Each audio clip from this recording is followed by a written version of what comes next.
Oke, kode presensi hari ini sudah saya chat di forum chat ya, sudah saya share di forum chat, jadi teman-teman silahkan bisa segera melakukan presensi yang sudah ada di forum.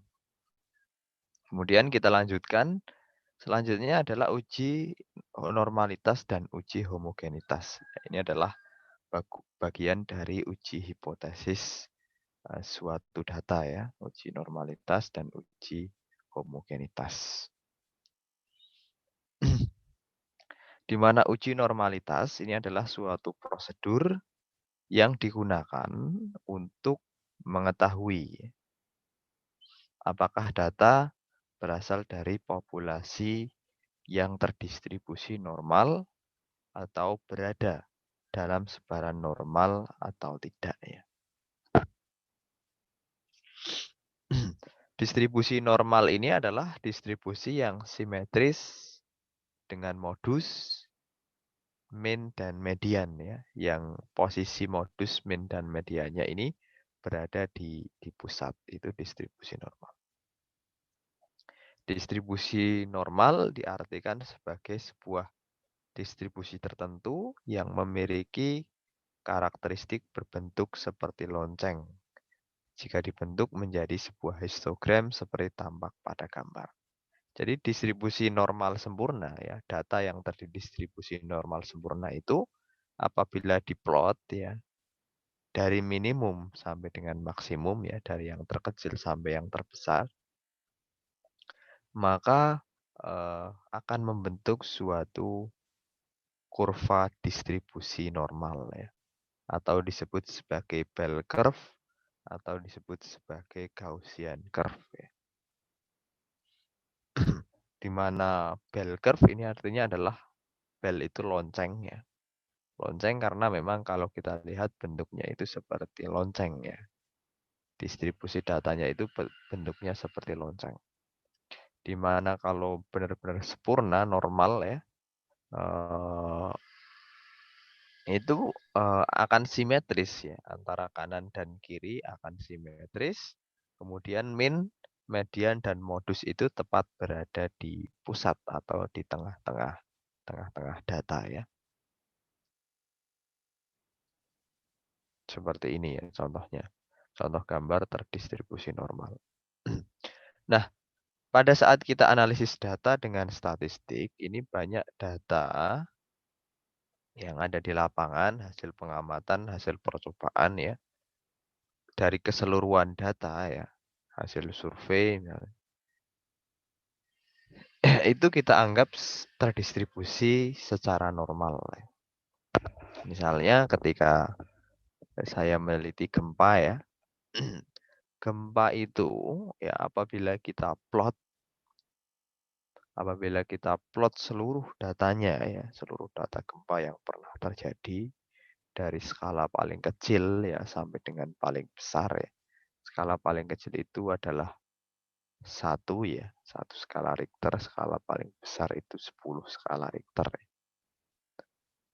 Kalau kita plot itu maka kurvanya seluruh datanya ya, kita ambil suatu data di suatu negara misalnya di Indonesia, maka datanya itu akan mendekati data kurva distribusi normal.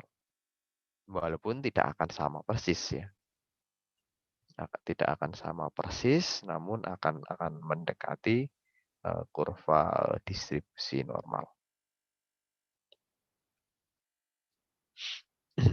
Di mana min, median, dan modusnya itu ada di tengah-tengah data. Nah, sehingga kalau kita lihat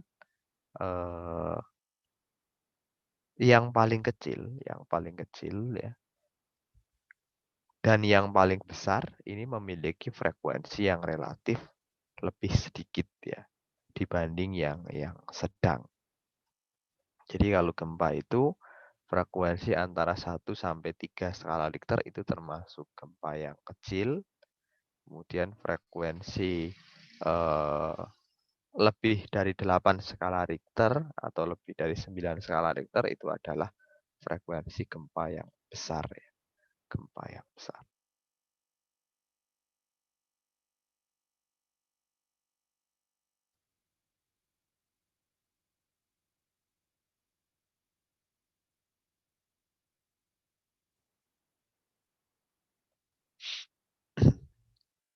gempa yang besar.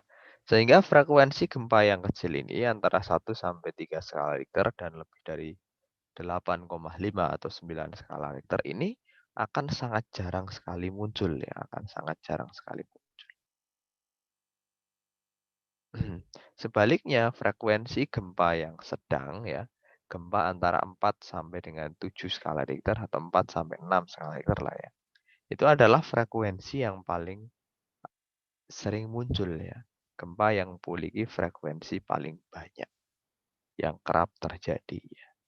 Jadi kalau kita sering mendengar laporan BMKG mungkin setiap bulan ya, kadang sekali ya, ada laporan itu rata-rata gempanya antara 4 sampai 6 skala Richter ya. Nah, itu yang paling kerap terjadi.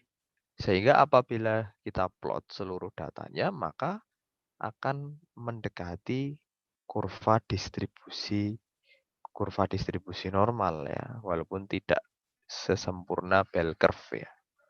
Di mana nilai min-nya itu antara 4 sampai 6 ya. Modus nilai yang paling sering muncul juga antara 4 sampai 6. Dan medianya kalau diplot juga antara 4 sampai 6 itu ada di tengah-tengah. Magnitude seperti itu. Begitu juga dalam ilmu statistik yang lain ya, saat kita menganalisis dengan ilmu data dengan ilmu statistik yang lain. Distribusi normal ini merupakan salah satu distribusi yang penting. Karena satu, banyak variabel dependent umumnya diasumsikan terdistribusi normal dalam populasi.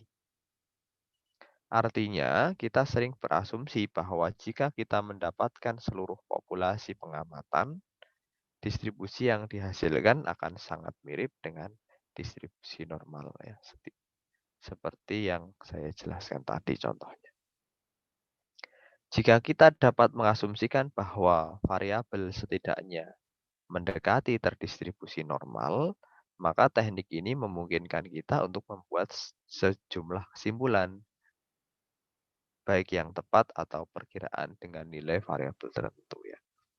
Artinya kalau kita asumsikan datanya itu mendekati terdistribusi normal, maka kita bisa membuat suatu kesimpulan, suatu rumusan ya. Kemudian menguji normalitas data kerap kali disertakan dalam suatu analisis statistika inferensial untuk satu atau lebih kelompok sampel. Normalitas sebaran data menjadi sebuah asumsi yang menjadi syarat untuk menentukan jenis statistik apa yang dipakai dalam penganalisaan selanjutnya.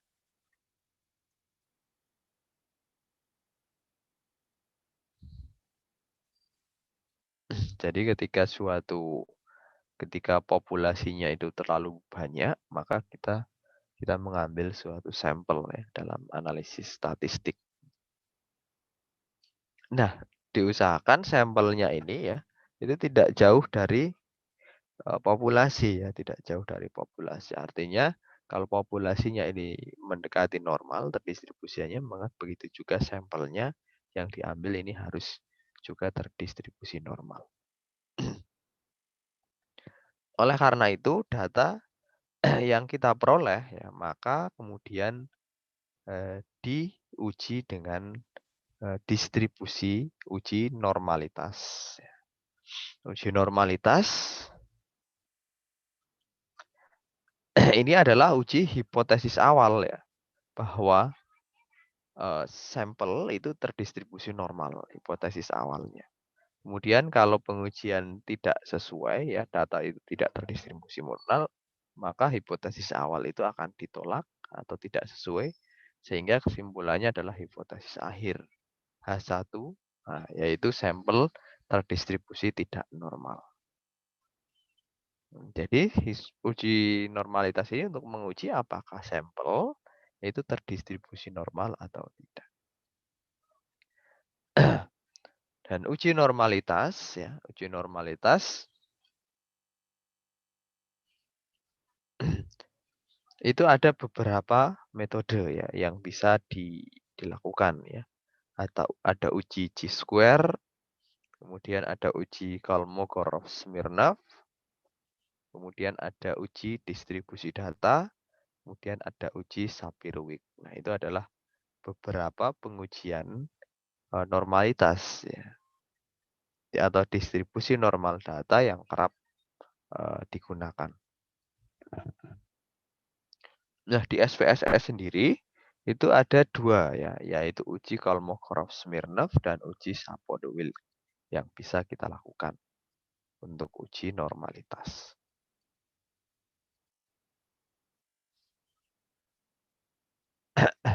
Kemudian uji homogenitas.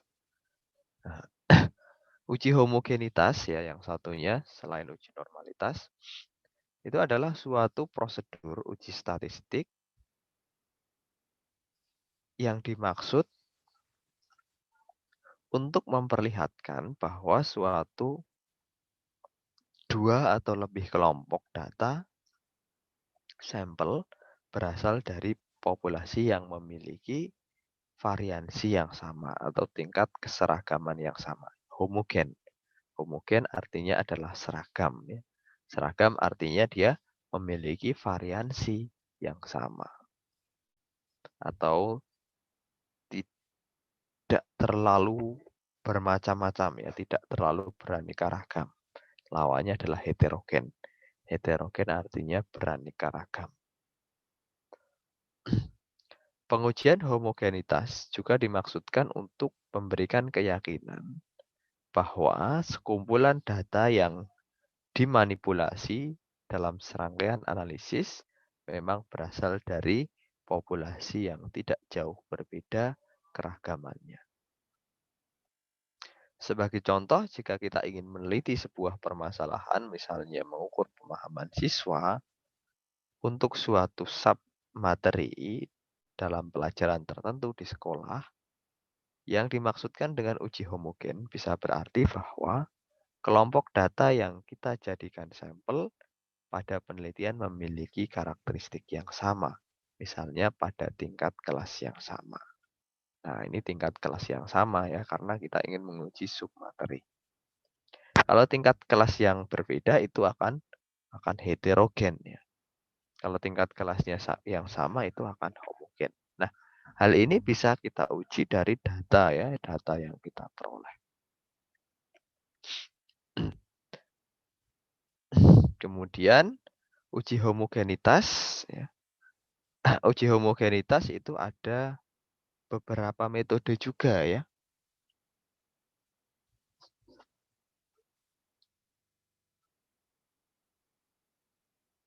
Uji homogenitas ini juga ada beberapa metode yang bisa dilakukan, yaitu ada uji Hartley, uji Cochrane, uji variance, uji Levene.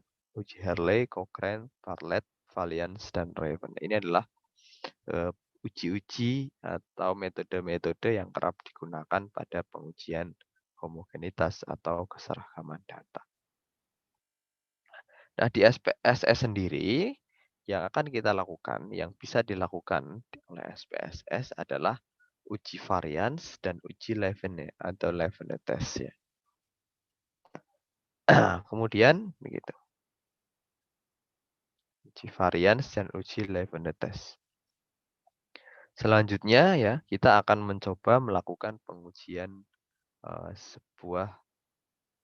akan melakukan pengujian data ya, data hasil kuesioner misalnya kuesioner yang kita sebarkan ya, data uji normalitas dan homogenitas, hasil kuesioner yang kita sebarkan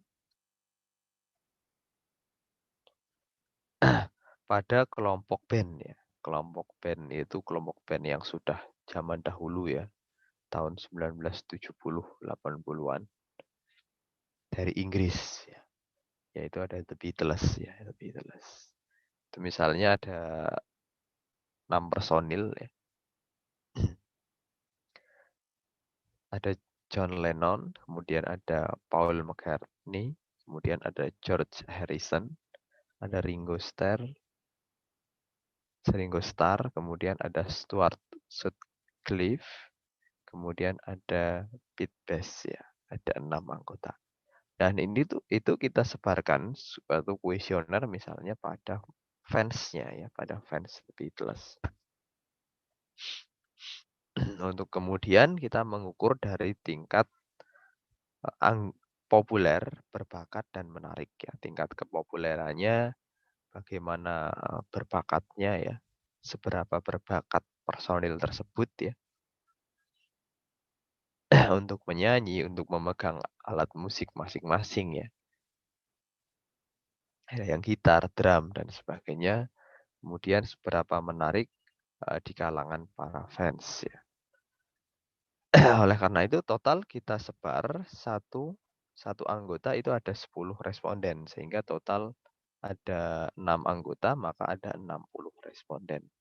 Yang kemudian akan kita uji terlebih dahulu dengan uji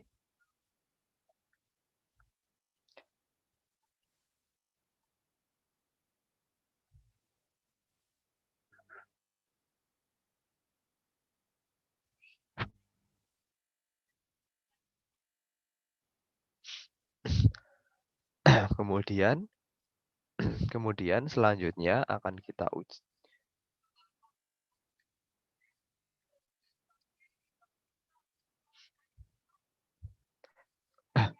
Kemudian akan kita uji selanjutnya dengan uji normalitas dan uji homogenitas ya dari data-data tersebut. Kemarin sudah saya share, tapi ini akan saya share lagi ya. Saya share lagi di volume chat materinya ya. Barangkali ada yang belum memiliki.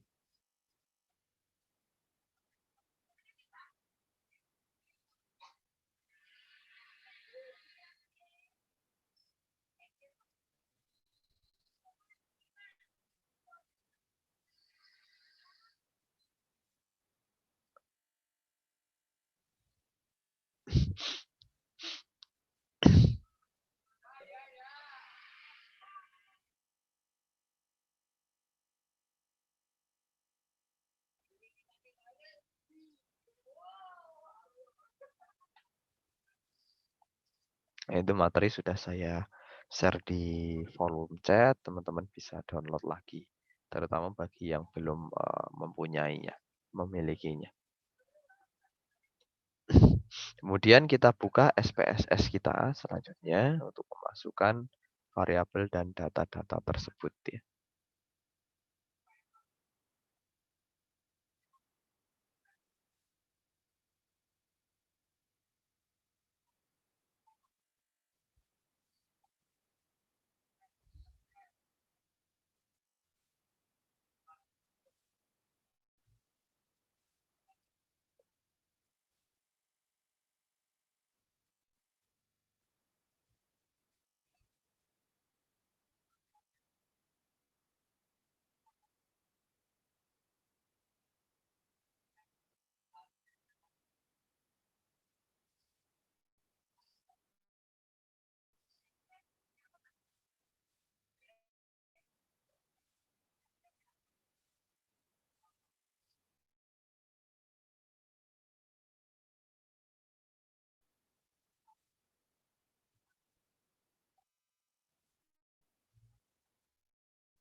Ya, kita buka SPSS-nya terlebih dahulu ya.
Ya, sudah kita buka, kemudian kita masukkan,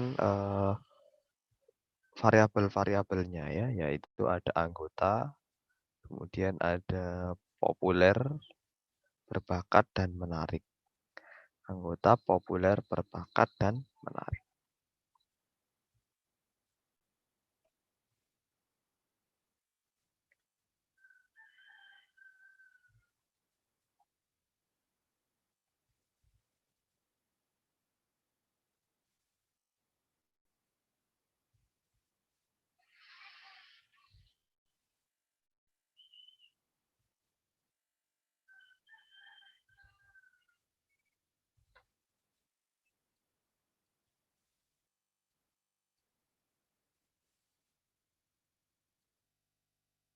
Tipe datanya masing-masing adalah numerik ya, angka.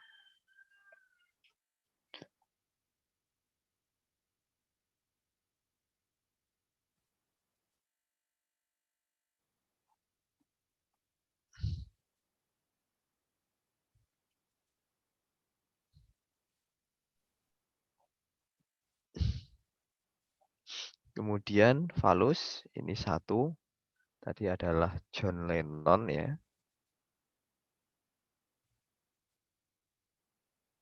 Kemudian eh, dua Paul McCartney.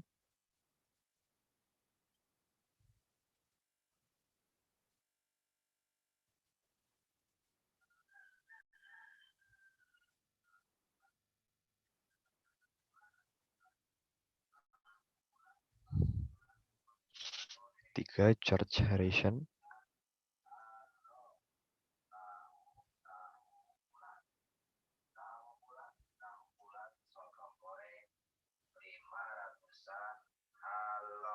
Ringo Starr.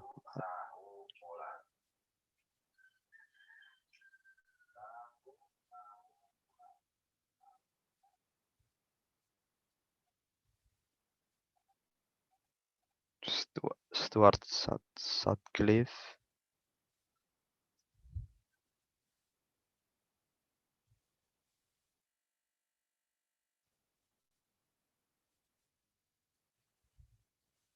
Kemudian 6 Pete Best.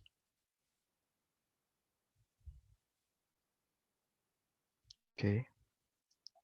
Kemudian untuk populer, berbakat, dan menarik ini tidak ada kodenya. Artinya adalah ini kalau kita lihat angkanya dari 1 sampai 10 ya.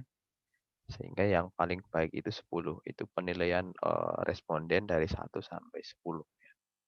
Sehingga tidak ada kode seperti itu, puasan, ketidakpuasan, dan sebagainya. Berupa angka ya. Alignmentnya kita center ya.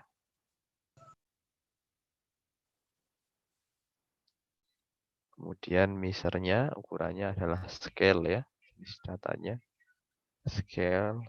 Nah, silahkan dibuat dulu sampai variabel ya. Sambil barangkali ada pertanyaan, silahkan untuk ditanyakan.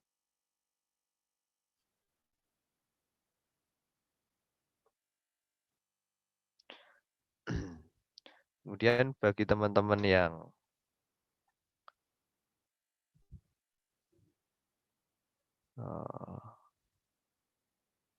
baru sempat masuk ya, ini kode presensinya.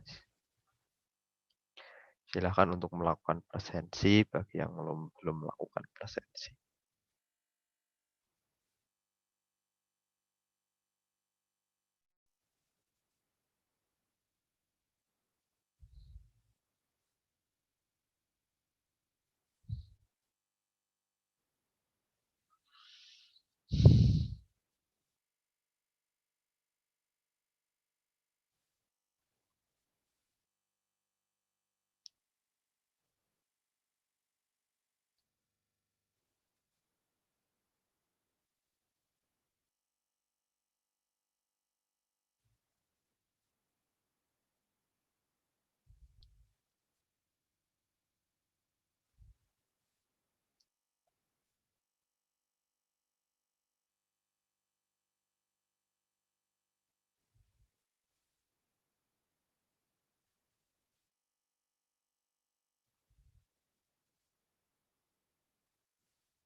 Kemudian selanjutnya kita masukkan, kita input data ya, kita sudah membuat variabelnya, ada anggota, populer, berbakat, menarik, kemudian kita input data ya. Bisa kita copy paste ya, bisa teman-teman copy paste dari PowerPoint ya, yang tadi sudah saya share, langsung aja di copy paste seluruhnya ya. Ada 60 data ya, dari anggota dan 60 baris data keseluruhan, kemudian silahkan dikopas ke SPSS-nya.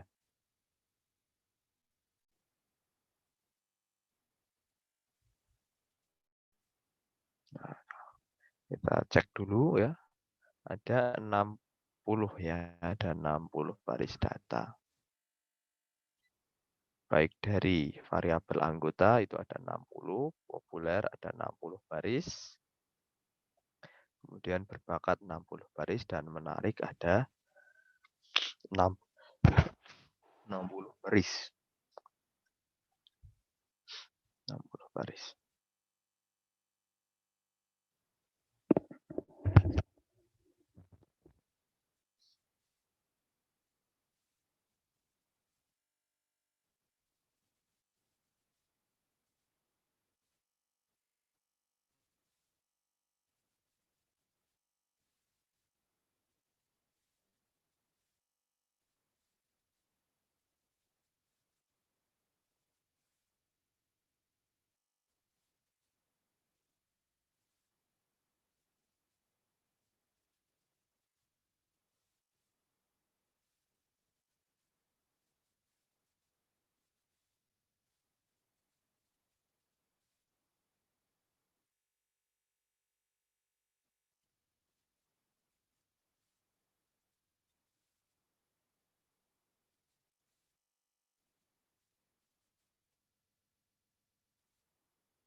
Kemudian setelah itu, setelah kita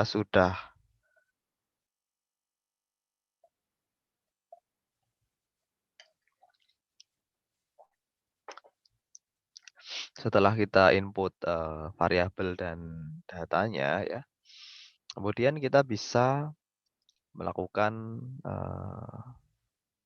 analisis normalitas dan homogenitas ya, yaitu analyze, kemudian kita menggunakan menu deskriptif statistik ya, seperti kemarin. Kemudian explore juga ya, explore yang sama seperti kemarin kita pilih. Nah, kemudian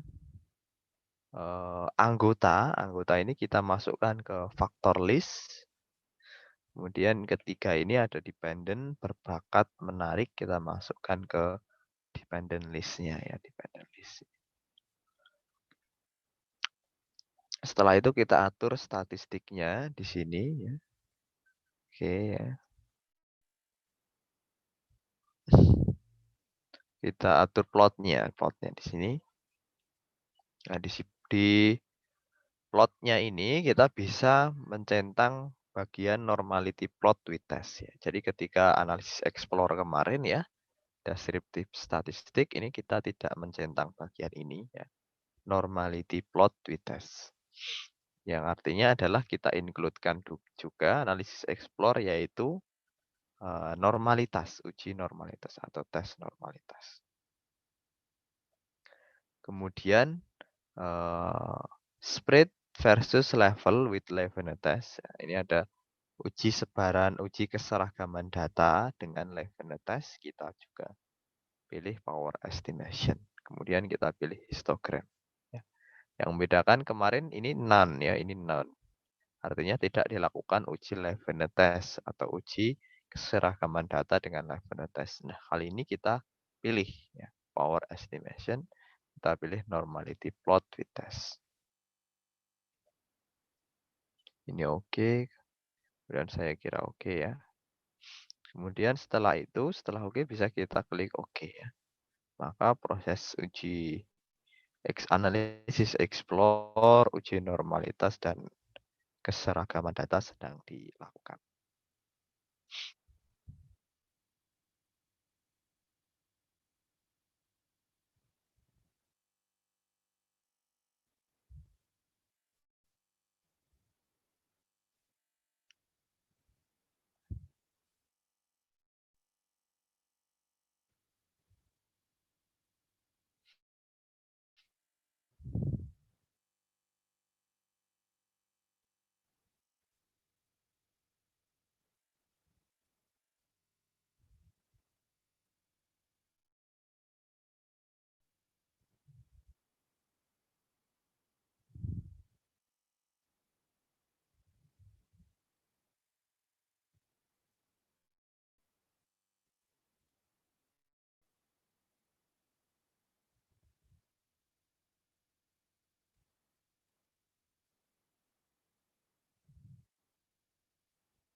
Nah, ini adalah laporan hasil analisisnya.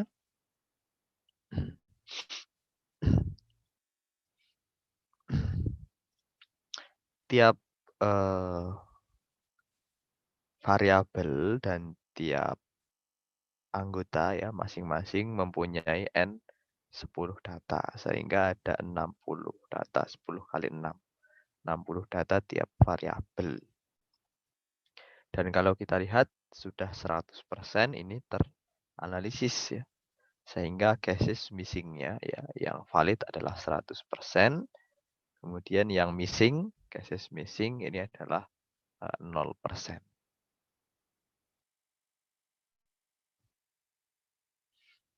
Nah, ini adalah analisis deskriptif sama seperti kemarin ya. Menunjukkan ada 95% confidence interval for mean. Ini explore ya, sama seperti kemarin. Ini adalah rata-rata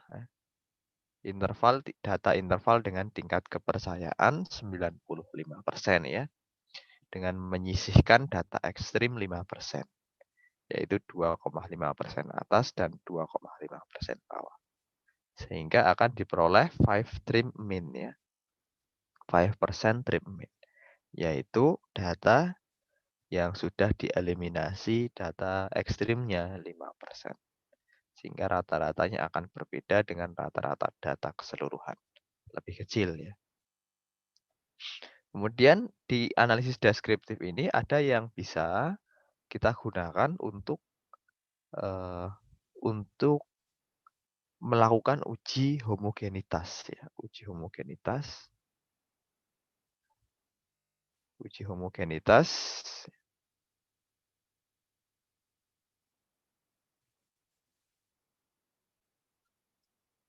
Uji homogenitas di sini sih, bukan di sini. Ya. Yaitu ada uji varians ya. Uji varians. Uji homogenitas varians. Nah, ini dari data ini, data yang namanya varians. Ada varians kepopuleran dari John Lennon, kemudian ada varians kepopuleran dari Paul McCartney ya. Ada varians kepopuleran dari George Harrison dan lain-lain. Ini bisa kita lakukan untuk uji varians ya. Di mana uji varians yaitu dengan mencari nilai F ya. Pengujian homogenitas varians adalah suatu teknik analisis untuk menguji apakah data berasal dari populasi yang homogen atau tidak terhadap dua kelompok sampel. Sehingga hanya dua kelompok sampel yang bisa diuji varians ya. Karena F itu rumusnya varians besar dibagi varians kecil. Misalnya,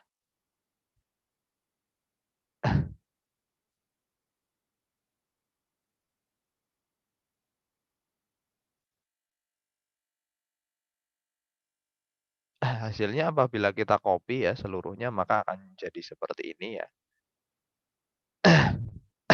Apabila hasilnya deskriptif ini kita copy ya ke Excel maka akan menjadi seperti ini. Nah, uji populer John Lennon misalnya dia variannya adalah 10,662. Uji populer dari Paul McCartney dia populernya adalah 9,6 ya. Kemudian uji populer dari George Harrison 6,62 dan seterusnya.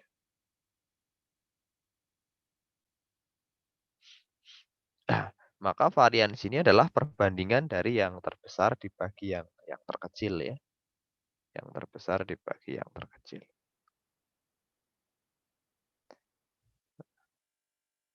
Nah, untuk menguji apakah homogen atau tidak, maka kita bisa menggunakan tabel F ini ya.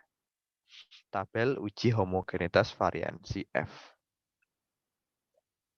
Datanya adalah DF yaitu N-1 ya. DF ini N-1 9. Jumlah datanya misalnya kita ingin membandingkan tingkat kepopuleran John Lennon dan Paul McCartney ya. Maka populer John Lennon datanya adalah 10 ya.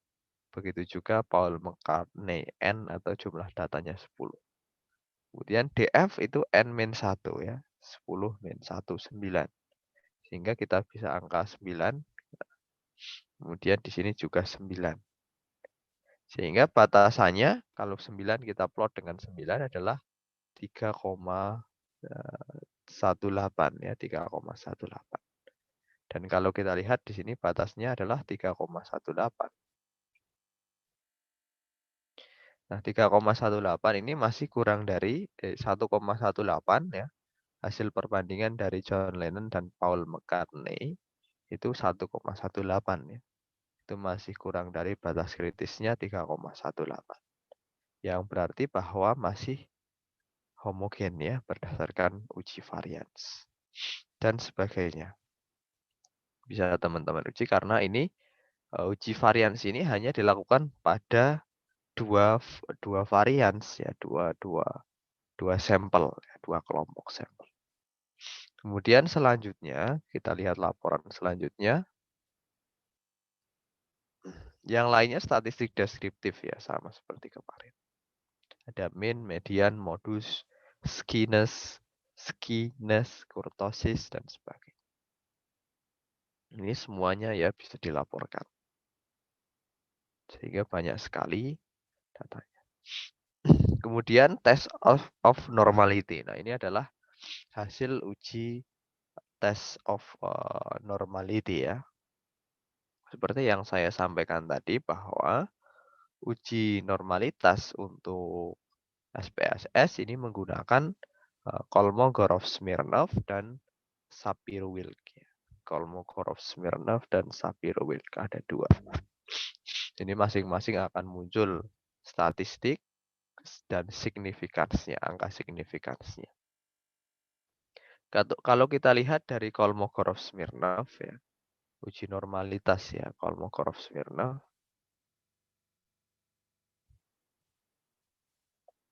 Uji normalitas Kolmogorov-Smirnov.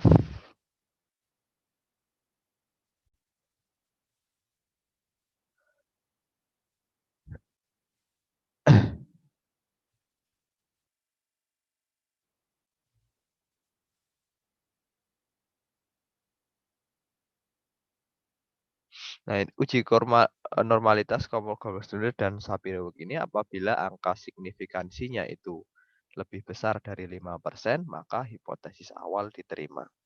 Sebaliknya jika kurang dari 5%, maka ditolak. Kalau kita lihat di sini, ini masih kurang dari 5% ya. Kurang dari 5% sehingga dia ditolak. Ya, ditolak artinya bahwa sebaran dari John Lennon ini ya, populerannya itu tidak normal. Masih di bawah batas normal.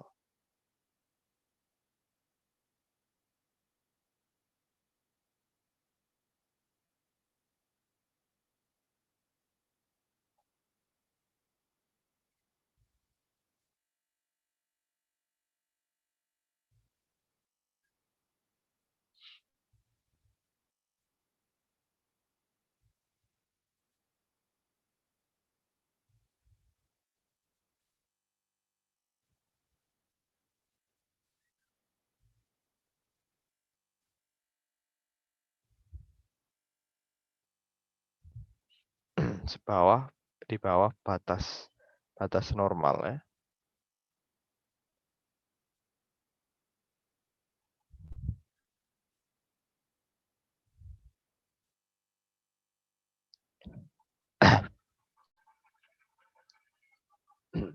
Kemudian kalau kita lihat dari George Harrison, ini angka signifikasinya 0,2 ya, 0,2 dan Sapir-Whorf juga 0,2. Artinya juga dia sudah lebih lebih dari 0,5. Lebih dari 0,5 maka dia termasuk H0 diterima, HA ditolak. Artinya bahwa hipotesis awal diterima. Hipotesis awal itu adalah termasuk distribusinya normal.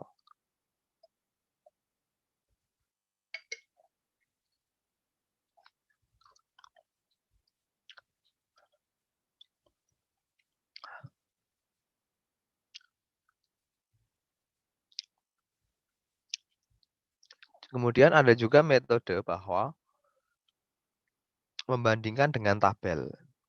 Ini misalnya Sapir-Whorf ya.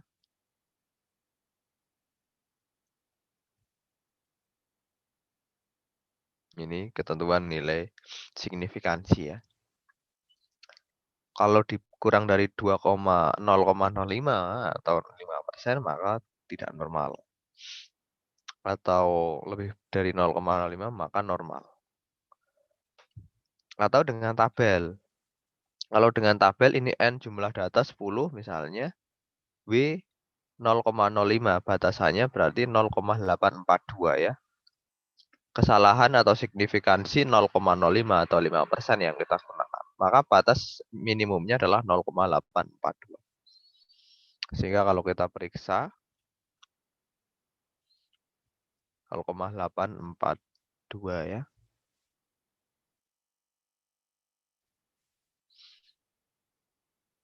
Sini ya. Sehingga yang ini di atas 0,842 ini sudah termasuk dia normal ya. Menurut Sapir-Whorf. Tapi yang di bawah 0,842 ini dia tidak normal secara statistiknya menurut tabel statistik. Begitu juga ini tabel Kolmogorov-Smirnov.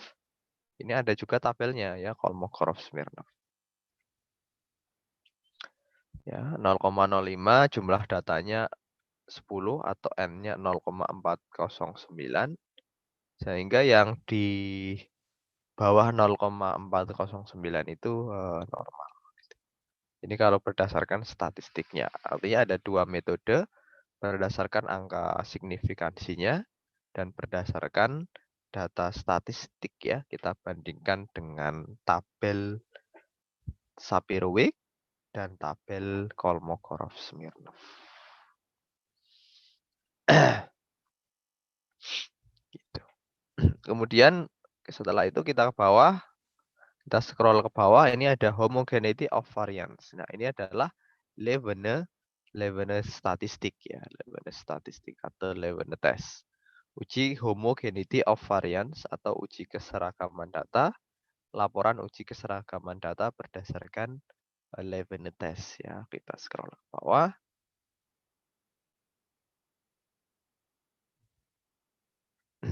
Nah, homogenitas Levene test ya. Apabila dia di atas 0,05 atau 5%, maka dia termasuk data yang seragam ya, datanya seragam. Tapi kalau angka signifikansinya kurang dari 0,05 maka tidak seragam ya.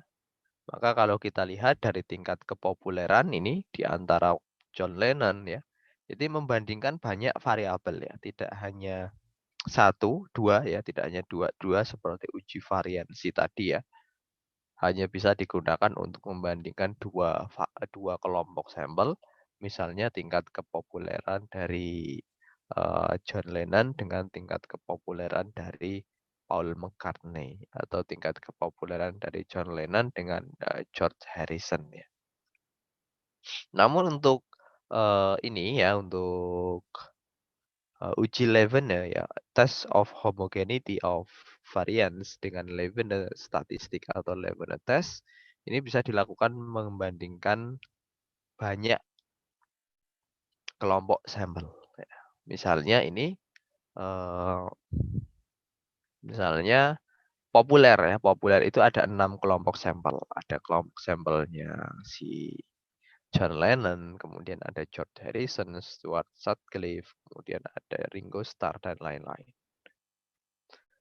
Angka signifikansinya adalah 0,053 yang artinya masih lebih besar dari 0,05 ya. Dapat diartikan ini masih homogen. Berasal dari variansi yang sama. Sehingga kuesioner itu berasal dari variansi yang sama, misalnya sama-sama fans ya. Sama-sama fans dari The Beatles ya. Kemudian dari berbakat juga menunjukkan angka 0,116 ini lebih besar dari 0,05. Angka signifikansinya yang berarti bahwa seragam ya, seragam. Dan sampai menarik. Kemudian selain itu, tadi kita klik histogram sehingga ada tampilan diagram batang ya, seperti sama seperti kemarin. Histogram.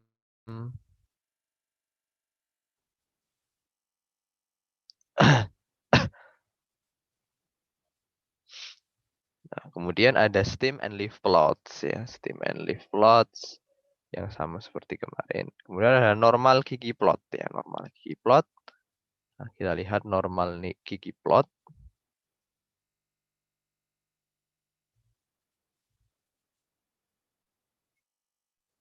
Nah, normal gigi plot ya. Garis diagonal dalam grafik ini menggambarkan keadaan ideal ya. Ini normal gigi plot kalau kita lihat juga ada ya. Ada normal gigi plot dari John Lennon untuk populer, ada Paul McCartney untuk populer. Sehingga ada banyak sekali grafik normal gigi plot di sini ya. Kemudian apa itu grafik normal gigi plot ya? Garis diagonal dalam grafik ini menggambarkan keadaan ideal dari data yang mengikuti distribusi normal. Titik-titik di sekitar garis adalah keadaan data yang kita uji. Jika kebanyakan titik itu berada sangat dekat dengan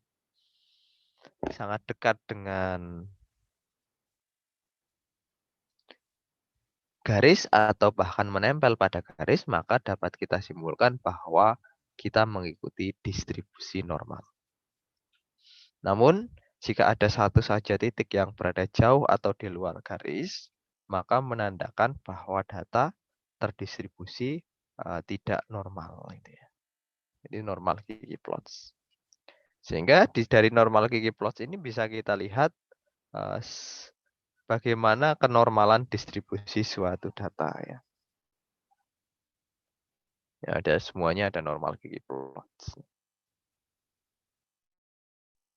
Kemudian selanjutnya di bawahnya, kalau di bawahnya normal gigi plot, kalau kita scroll terus ke bawah ya, itu ada kurva yang berbeda lagi ya, yaitu ada di trended normal gigi plots. Ada trended normal gigi plots. Grafik ini menggambarkan selisih antara titik-titik dengan garis diagonal pada grafik sebelumnya. Jika data yang kita miliki mengikuti distribusi normal dengan sempurna, maka semua titik akan jatuh pada garis 00.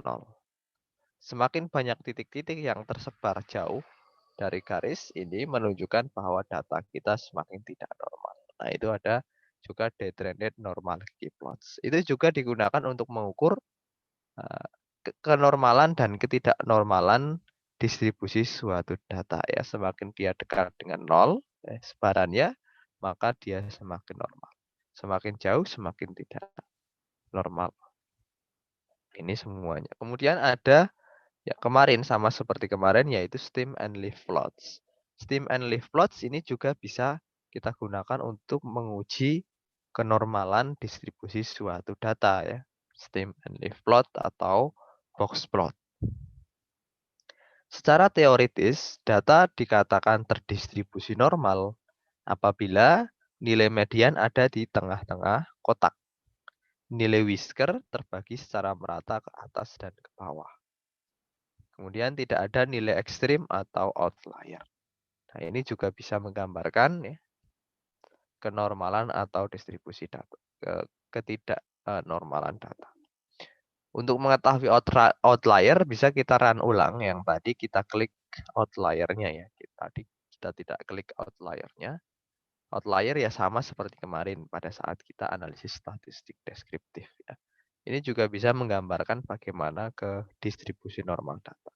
Distribusi kenormalan Paul McCartney yaitu pada survei populer dia lebih baik dari John Lennon ya kalau kita lihat dari maupun George Harrison. Kalau kita lihat dari box plot atau stem and leaf plot.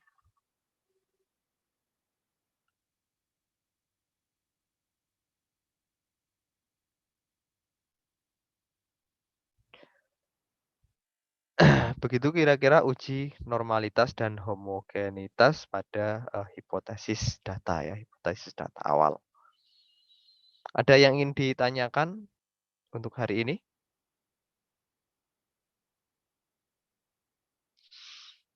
Kalau belum ada, untuk presensi ya saya tanyakan, untuk presensi sudah bisa semua yang ada di forum ini? Sudah, Pak. Ada yang udah ya, ada yang belum bisa presensi?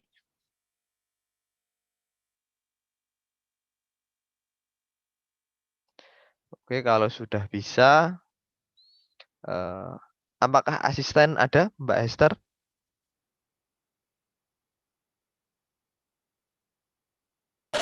Ada, Pak. Oh, ada. Apakah Mbak Hester mau mengisi forum selanjutnya atau tidak ya? Penjelasan hari ini babnya hanya normalitas dan homogenitas, Pak. Atau ada materi? Saya kira itu saja. Nanti kita lanjutkan di materi berikutnya. Oh, baik. Untuk tugas studi kasus homogenitas sama normalitas sudah masuk ke minggu lalu, Pak, yang studi kasus 4. Iya. Nggak apa-apa. Jadi untuk minggu ini tidak ada laporan sepertinya, Pak. Oh, gitu ya. Oke. Kalau tidak ada, bisa kita lanjutkan di pertemuan berikutnya. Ya, terima kasih ya. Baik, terima kasih untuk hari ini. Sampai jumpa di pertemuan berikutnya. Assalamualaikum warahmatullahi wabarakatuh. Waalaikumsalam warahmatullahi wabarakatuh. Terima kasih, Pak.